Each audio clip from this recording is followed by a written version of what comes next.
Hey guys, what's up? It's your boy Ariba. Serial. Nah, hold on. This is a true crime video. Okay, we are going to be serious today. No jokes, honestly, because this is true crime. You can't make jokes about true crime. Serial killer realizes police have found his body collection. Bro, this is a serious case. Let's go.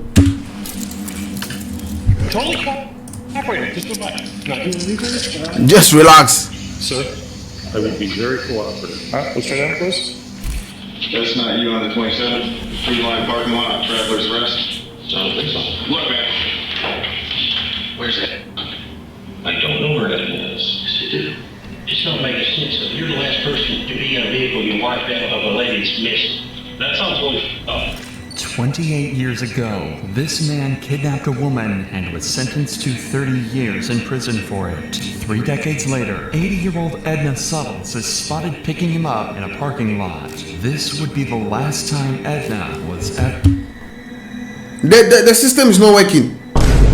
He went to jail for 30 years. He came out, he has done the same thing again. The system is not working. What? First seen alive. Days later, detectives traced Edna's movement and discovered CCTV footage of the same man driving her car. She's missing, right? Bruh! Yes, Dan, where is it? I don't have a clue. He killed his Uber driver. Police found Edna wasn't the only victim. If you tell him to turn that off, I can talk to you a little more freely.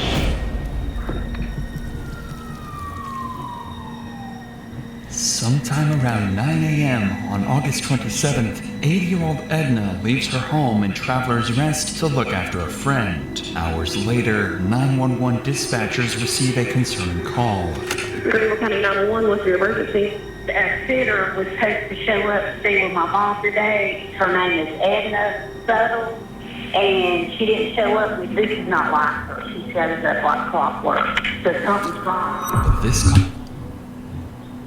Bro, this is why you have to be punctual.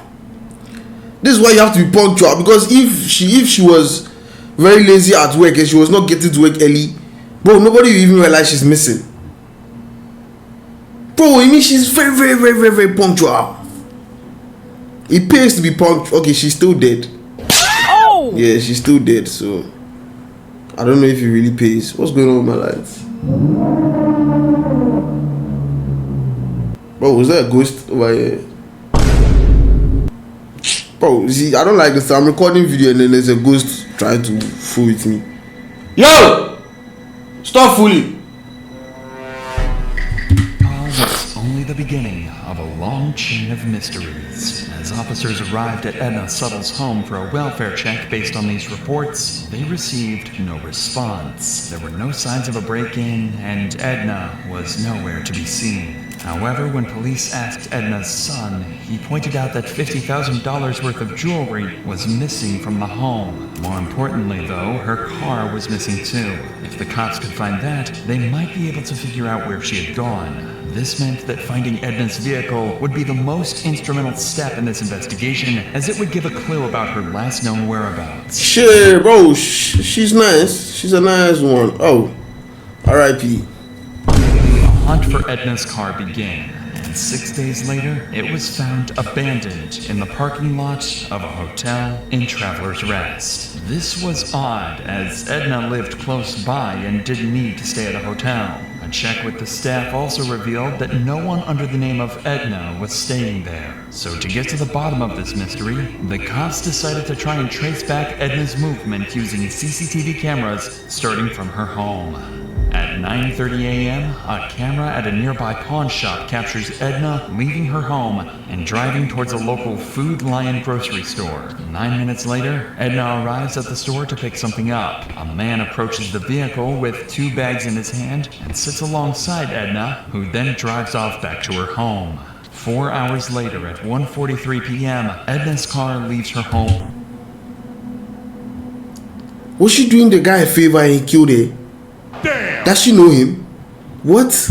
Again, and arrives at the same Food Lion once more. But this time, the person exiting the driver's seat isn't Edna at all. It's the same old white man she picked up earlier who immediately moves to his car and parks it next to Edna's. He then drags something out of her car, placing it into his. Initially, it was difficult to identify what the man moved from the Jeep to the Chevrolet, but after a frame-by-frame analysis, it wasn't a question of what was moved, but who. Because in a chilling discovery, officers would realize the footage showed the unmistakable golden hair of Edna Suttles. 4 minutes later, at 1:47 p.m., the man drives Edna's car into the hotel's parking lot and parks it in the same spot that the detectives found the vehicle in. He exits and begins wiping down the door and seats, trying to get rid of any evidence of his presence. By 2:14 p.m., the man returns to his vehicle at Food Lion and drives off. Bro, this is what they have race, oh. They have race, bro. I don't know what they tell the woman, and then the woman allow them to be so close to them, because bro, this is crazy. You literally just met the guy and you took him to your house. Last that was seen of Edna and the man. The most crucial part of this investigation is to now figure out who exactly the man in the video is. But due to the grainy footage and his distance from most cameras, this proved to be difficult, and the investigation seemed like it would come to a standstill. But detectives had an idea. Since the man exited the store with bags in his hand, a purchase was made. And this realization would be the most crucial breakthrough in the case. Immediately, officers began retrieving footage from inside the store, and when they reviewed it, they came to a harrowing realization. This was Daniel Prince, a man who only 24 years prior to this got put in a federal prison for kidnapping. 24 years prior to this incident, in 1997, Daniel was responsible for the kidnapping of a woman in Michigan. He had her tied up, shackled her hands, and it was by sheer luck that she managed to free herself before escaping. Even though he was sentenced to a maximum of 30 years for this crime, he was released by 2009 on parole. But the worst was yet to come. Daniel began working as a handyman for predominantly elderly single ladies, a demographic that not only matched his previous victim, but also that of Edna's. For officers, the realization now begins to settle in. They have a kidnapper on the run, and there might be a chance that he has kept Edna alive. Not knowing where she is, they had to act fast before this glimmer of hope dimmed. Even with this disturbing past, detectives didn't have enough evidence to press strong charges for kidnapping or murder. However, they had established probable cause for grand larceny involving Edna's Jeep. A warrant to arrest Prince and search his property was granted, and officers were quickly dispatched to Prince's residence to take him into custody. Totally cooperating. Just not doing anything. Stand up on your feet. Oh, what's wrong with this guy? I would be very cooperative. Despite the number of heavily armed officers that just descended on Prince's property, he remained noticeably calm and composed, as if he had a plan to escape this predicament. The following footage was analyzed by our in-house criminal research specialist and retired detective to shed some light on key techniques and strategies used during the questioning. When he is brought into the interrogation room, the detectives start with a relaxed, friendly conversation, a tactic used to put suspects at ease. They don't want him to know they've caught him on camera just yet. What do you do now? I do a lot of home remodeling, home repairs, and a lot of tile, and I got a customer base that has me do that stuff. Okay, so why Boston, North Carolina, come all the way down throughout the state of Michigan or Wisconsin? Okay, here, this is really easy. I'm originally from the east side of the state of Michigan, but I was in prison in Michigan for a while, and when I paroled to the west side of the state. Okay. What did you get locked up for? Because you said you got paroled. I was locked up for a kidnapping charge, and I did 13 and a half years for that. I did 1.5 years for a false statement on a vehicle title. It's a bad shit that I shouldn't have been doing, but I shouldn't have gotten kidnapping, but I was doing some bad shit. What kind of shit? What shit have you gotten? I really don't want to say. Just bullshit. Nothing when you're talking to two police detectives in a room, it's just bullshit. Okay, I've been through the system enough to know that. All I'm gonna say about that is, I did my time, I made my first Fair enough. appearance, and I haven't been in trouble since. Hey, and that's great to know. You know, a lot of people, especially being what you've been through, they come out and they go right back to it. Just because he's a convicted criminal doesn't mean he's involved in Edna's disappearance, but the evidence the detectives have paints a different picture altogether from the hard-working, reformed criminal he claimed to be. August 27th, 2021 this year. What day of the week is that? Oh, it was a Friday. Okay. Okay, so specifically the 27th. Mm-hmm. What, 2 weeks ago? Do you remember where you were at? Not specifically. Where do you think you were at? I've been going all over the place. I've been back and forth to Charlotte. I've been down to South Carolina. Where'd your jobs in South Carolina take you? Actually, I was down to Travelers Rest, but I don't know if it was Friday or Thursday. I know I've been there earlier that week. But you don't remember which day specifically? No, it was either Thursday or Friday. What kind of job were you working on?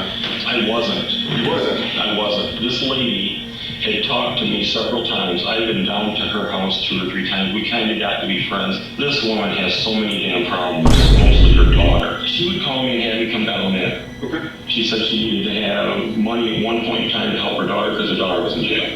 Then she needed money another time because she was hiring a private investigator.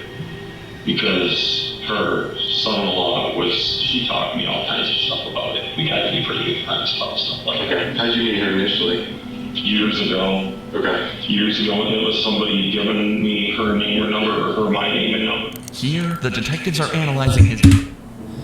Bro, don't give any of my, don't give my number to anybody, bro. Don't give my, imagine how that friend is feeling right now. I say, oh, you have some snow bunny, let me give you to her. Take chew your teeth small. You've gone to kill her. Why? What kind of friend is this, bro? Whoever, this guy has friends who, I mean, I don't have. Controller player. How? That is a controller player. Prince to dig a hole for himself that he's going to struggle to escape from. When they reveal they know the truth, he's going to try and deny his guilt, even when the evidence speaks for itself. What you're telling us is that's not you on the 27th? Parking lot, Travelers Rest. I don't think so. That's not you. That's me. Where's that? Food Line, August 27th, 2021, 9:23, Okay. 32 seconds. Ring a bell? Yeah. Yeah, I went down to Food Line. Yeah. Yeah, So what were you doing down there that day? She wanted me to look at some stuff at her house, Okay. and she picked me up at Food Line because she wanted me with her when she was, Bro, imagine you're the detective. The guy is just bullshitting. Can't you just put her and say, bro? Come on. We are not children here. We have, bro. I've showed you the evidence. What are you saying? Just make my work easy for me. How? He's coming to bullshit. gonna go meet some guy for private investigating. Okay. Yeah. Tell us about that. She wanted me to meet her down there. Okay. She was nervous because she says, I'm not sure I trust this guy. And she knows I've been in the military. And she says, will you meet? She wanted me to see if this guy was going to meet her where he was supposed to meet her. Do you know where? There's a hotel lobby that he finally said, meet me at the hotel. Okay. She said, drive up there and see if he's there. And I drove up there, and things are starting to sound really squirrely to me. This is a common deflective behavior. Prince is not only trying to deflect suspicion away from himself, he's trying to point suspicion directly at someone else. In this case, the private investigator. According to Prince, Edna wanted to meet the private investigator the day before she was reported missing, even though she didn't feel safe meeting him alone. Luckily, detectives have seen the whole thing on camera, and it completely contradicts everything Prince is saying. Exactly. Like, the evidence is here. He wants to lie. Your wife's car or your car? My wife's car. So that's y'all going out 25, you and her together? Bro, it's the way they've given him the evidence and then you wear his glasses to look at it. Bro. This guy is not serious. He's a comedian. There's no way. That's her car. That's about 13:45 on the 27th. Okay. So you're with her there? Yeah. Okay? I guess. Yeah. I'm not saying yeah, I'm just saying that could be Yeah, good. it's a different angle. I mean, you know, we watched this car, right? Okay. Here's y'all in the hotel parking lot. Okay. Yeah. Oh, look. There's y'all backing in. Yes. And a couple of different copies of it. Backing in. Yeah. It is only you. You get out. Nobody else gets out. I told you that. You're walking around the car. Yeah. You wipe the entire car down. Because I was worried. You were worried. You're worried about what? What is wrong with this guy? He said you were worried. The detective said you were worried, eh? Really? You don't say. There's you walking across the parking lot in front of Little Caesars. Mm-hmm. And there's you getting back into your car and driving away. Oh, she's waiting. Look, man. You are a good dude. I honestly do believe that you screwed up years and years ago. Prince seems visibly stunned by the amount of photographic evidence the detective is showing him, and even though it can't be refuted, Prince is going to try and lie his way out of it. But that's not the only evidence detectives manage to find along the way, as there's mud on the wheels of Prince's car, leading detectives to believe he drove off-road to either kill Edna or to dump her body. This is when we arrive. Bro, wash the tie. What? How much is this washing bill? Just $10. Go and wash the tie and come home. You can't do it. But you have the time to be killing people, bro. I don't. If you can't do the work, why are you? This boy, they are not serious. At the pivotal moment, I can't believe they are now catching. starts to fall apart. You're not a bad guy, right? Nobody is saying that you're some evil, twisted dude. Okay? We need to know where it is. We've processed the car. We found the dirt. Where did you go? Bro, I feel like when they go and look for the body, they'll realize that there are other bodies over there. And then that's how they found that he's a serial killer. Oh, I can tell you exactly where she and I had gone off road, please. When we were going from 25 south, there was, off to the right, there was a truck with a trailer and another vehicle there that had a for sale sign on it. And it looked like an older... Bro, get this guy into the writer's room. This guy can write a screenplay right now. He can do it for you. If you want movie ideas, bro, go to this guy. You'll find something for you right now. What is all this? And I went ahead and I pulled in and with her, and then we pulled out. And it was right there on 25. Even in the face of such overwhelming evidence, Prince still denies any wrongdoing and even tries to take control of the situation. But detectives have him cornered, and he's quickly starting to struggle to maintain his composure. Where's it? Right now, her family is desperately looking for her. She's missing right now. Yes, Dan, where is it? I don't have a clue. I dropped her off at her house. Dan, please listen. You did not drop her off at her house. We have followed that car the entire day, up and down 25. Mm-hmm. There's a number of minutes that are unaccounted for that are not by her house. Which car? Mine or hers? Dan, stop playing games. You know what? When I got... Okay, I can help you here. Yeah, give me a second here. Let me answer the questions with an ask. When I dropped her vehicle off, looking for the guy, she said she wanted me to take her and drive around in my vehicle. So I left her vehicle. I went down to Food Lion, and she was in my vehicle with me. And I dropped her off at home. Dan, I watched the video. She is not. The car sits there. It's there, man. No, not in her car. Never. My car. I dropped her off in my car. You did not drop anyone off, man. I picked her back up. She sat in my car at Food Lion, and I went back and got her. No, you did not.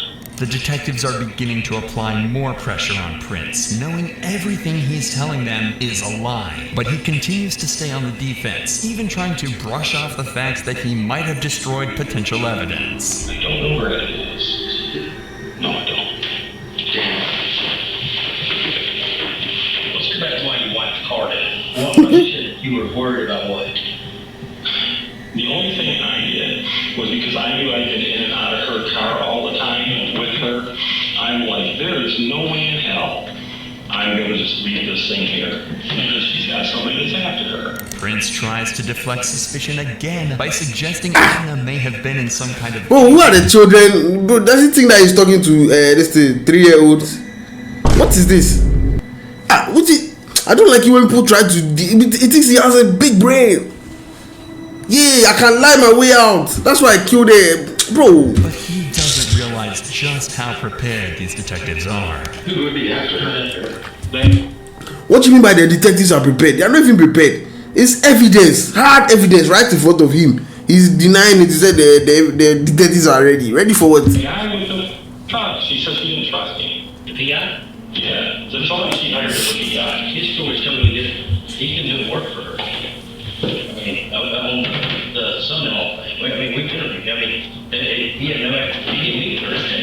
But that's right. That's why I said she hired another PI. I'm sure you're recording this. It's not making sense of it. I mean, you're the last person to be in a vehicle you wipe of a lady's missing. That sounds really fun. It does. That's why we're here. I've been real honest with you guys. I told you what was going on. Detectives managed to get Prince to admit he was with Edna on the day she disappeared. While Prince tried to convince them he was helping her meet a suspicious private investigator, they know it's a desperate attempt to deflect suspicion and distance himself from the crime. Prince insisted he dropped Edna off at her home, safe and well. But the detectives established that he was the last person to see her alive, and because of this interrogation, they locked him into a lie that would eventually lead to a chilling confession. When detectives search Prince's property, they find several automatic weapons. Because of his previous convictions, he's forbidden from owning any firearms. That means he could be facing a federal charge and be detained for even longer. While he's detained, they continue to search his land and find one of the most crucial pieces of evidence yet, a yogurt cup. This is the yogurt he bought shortly before Edna disappeared, and it's laced with a cocktail of drugs. Lorazepam, tramadol, and cyclobenzaprine can cause central nervous system depression when they're combined. When this happens, the body... Bro, how does he know about this?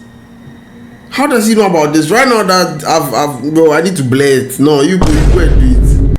No, I need to blare it, bro. Blare, bleep that place. Hey, tramadol and what?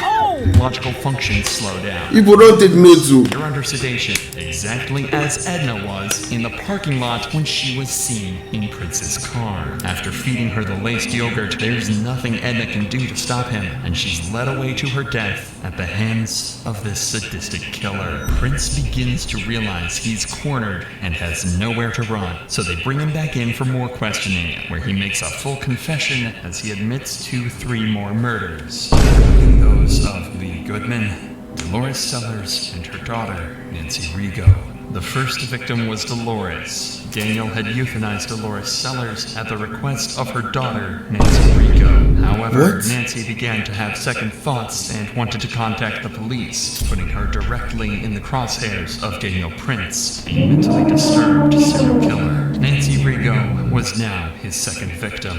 Even worse is the fact that for several years, Daniel began receiving Nancy's social security checks because she had given him her power of attorney. Moreover, this... Riz! This is a Riz skin, bro. There's no way. How do... Bro, these people, they have the best Riz. See Ted Bundy and those people. Bro. Right now, if you're a boy, if you're a man and you have good Riz, I'll suspect you because, yeah, bro, nah. Search of Daniel's property. I'll suspect you. Several of Nancy's documents since 2017. Right now, they need a Riz department. They need a Riz department in the police. If they come now, they'll give you. Do you see that thing that will line up the women in the police station? Yeah, so they'll line up women. They do pop the balloon. That's how we'll find out if you are the killer or not. Because it's like all of them, they have good race. So that's what you need to do. It's as simple as that. After her murder, Daniel pretended to be Nancy by sending her family emails and messages in an attempt to prevent them from thinking that she was dead. His third victim was Lee Goodman, who allegedly attempted to rob him, according to Daniel. Much like Edna, her body was disposed of in some desolate area. And finally, Daniel's fourth and final victim was Edna Suttles, whose body would be found 1 year later on May 16, 2022, in a grave close to Daniel's home in Rutherford County. Although decomposed, officers were able to positively identify it as Edna and return the body to her loved ones. But in the face of his crimes, he would never let go of his chance to leverage as much information as he could. There was quite a lot of stuff found in your B house. There could be million explanations for some of that stuff, and I don't want to jump to conclusions. And if there's something that happened that you didn't intend to happen, let's talk about it. There are things that have to happen, and there are things that are going to happen. And I'm a realist, and I have acceptance with this. I would like a little bit of control in how they happen. See, the tongue of a poet. That's what he has. That's what all of these people they have. The serial killers, mass shooters, bro, all of them, they have very good tongues. They know how to talk. That's all I need. I need to know how to talk. I need to know how to talk. I'm going to start working on speech. I'm going to be debating and be doing things because I need that tongue. You've killed 3 people. They say what I say. You want to control how the narrative and what. Hey, bro, this guy thinks that we are on stage. He thinks we are on stage over here.